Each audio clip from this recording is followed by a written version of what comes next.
Isang American bodybuilder, dala-dala ang watawat ng Pilipinas nang pabagsakin niya ang isang Russian fighter na dati nang nakulong dito sa Pilipinas dahil sa pambabastos niya sa ating kababayan. Ang Ruso nga na ito mga bay ay walang iba kundi si Vitaly Surovitsky, isang Russian-American YouTuber, prankster at streamer mga bay, kung saan sa pagdayungan niya dito sa Pilipinas noong 2025 ay nangharas ito ng ating kababayan at ito nga ay nakulong ng 10 buwan dito sa ating bansa. Pero bago po mag-umpisa ang kanilang bakbakan mga bay, ay huwag kalimutang pindutin ang like at subscribe button. Pati na rin ang notification bell para maging una ka sa ating mga upload videos. Exhibition match ito mga bay no, ng mga influencer doon sa ibang bansa. At dito nga ay lalaban si Larry Wheels, isa itong bodybuilders mga bay, at mayroon itong 5 million followers sa kanyang Instagram accounts. At dito nga sa ring walk nitong si Larry Wheels ay dala-dala niya mga bay ang watawat ng Pilipinas, kung saan ay ipinapahiwatig nga niya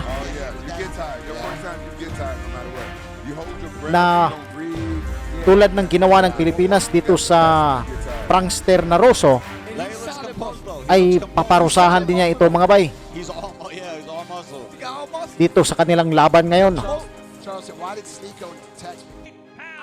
Ayan no, so lumalaban sa blue corner itong si Vitaly Surovitsky, at nasa red corner naman mga bay itong bodybuilder na si Larry Wheels.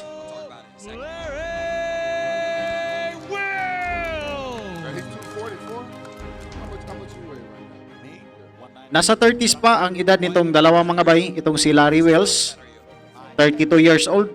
Itong Ruso naman na si Vitaly Surovitsky ay 34 years old. Yan, grabe yung katawan nitong si Larry Wheels mga bay. Talagang namumutok yung kanyang mga muscles. Yan, umpisa ng round 1 mga bay. So exhibition match ito. Nakatakda sa 3 rounds at bawat rounds ay may 3 minuto.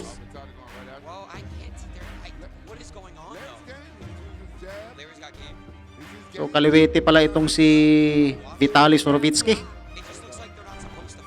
At yung galawan nga nito mga bay no, parang boksidor sa kalye.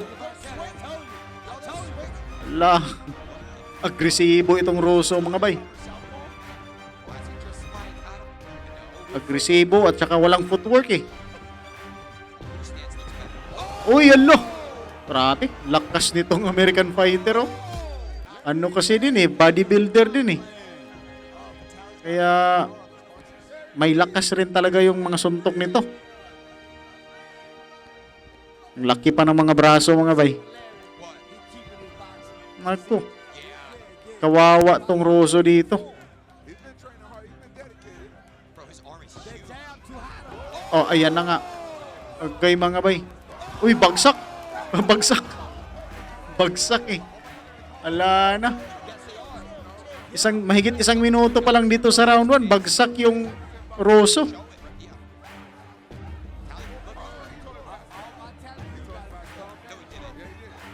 Ano yung nirereklamo nitong si Larry Wheels? Ala. Ala ka mga bay. Ano yun? Naputol yung muscle niya oh. Ala ka, naputol yung muscle niya. Ala, injured na. Kaya pala tinigil agad ng referee yung bakbakan na ito mga bay. Malubha yung injury na nakuha nitong si Larry Wheels. Yung muscle niya dito sa kanyang kanang braso mga bay, naputol. Grabe yun. Grabe suntok naman na yun. Bumaba yung kamote niya sa braso eh.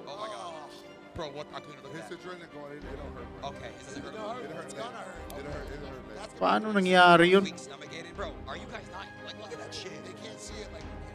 Tignan natin mga bay no, kung paano naputol yung braso niya. I mean yung muscle sa braso, hindi braso. Yan no, lumubog eh.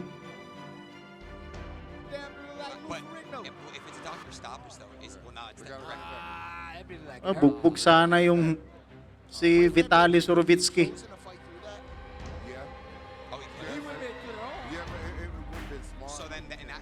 Yan, bumaba eh. Bumaba yung kamote niya eh.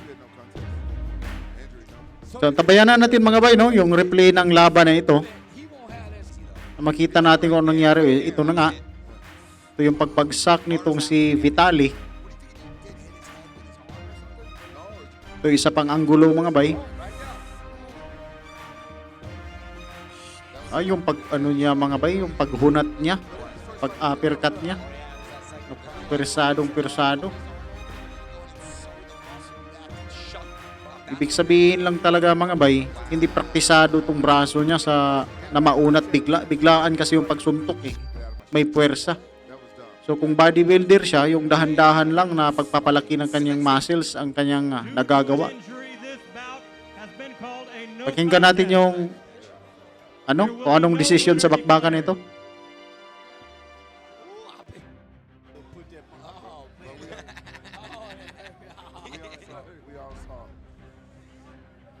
Man, when he hit the ground, he threw that punch. He threw a power shot.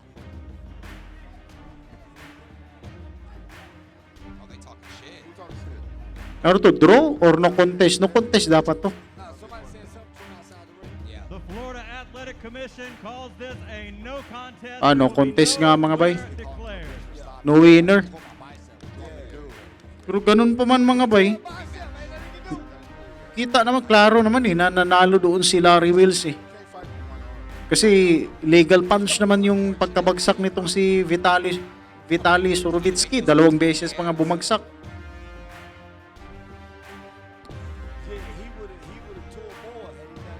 Dapat doon yung pagbagsak ni Vitali, binilangan ng referee. Hindi na yung nakakatayo sa 10 counts. So yun mga bay, no? Naging no contest ang bakbakan nito. So malamang meron pa itong part 2. Maglalaban to sila muli pagkatapos na makarecover nitong si Larry Wills. So tabayanan lang natin mga bay. Siguro sa susunod na taon yung kanilang muling pagtutuos dahil kailangan pa talaga ng mahaba-habang panahon para magpagaling itong bodybuilder ng Amerika na si Larry Wills. How are you feeling? Well, I'm feeling like things went better than expected. I was more composed than I thought I would be. I even pulled off a pivot.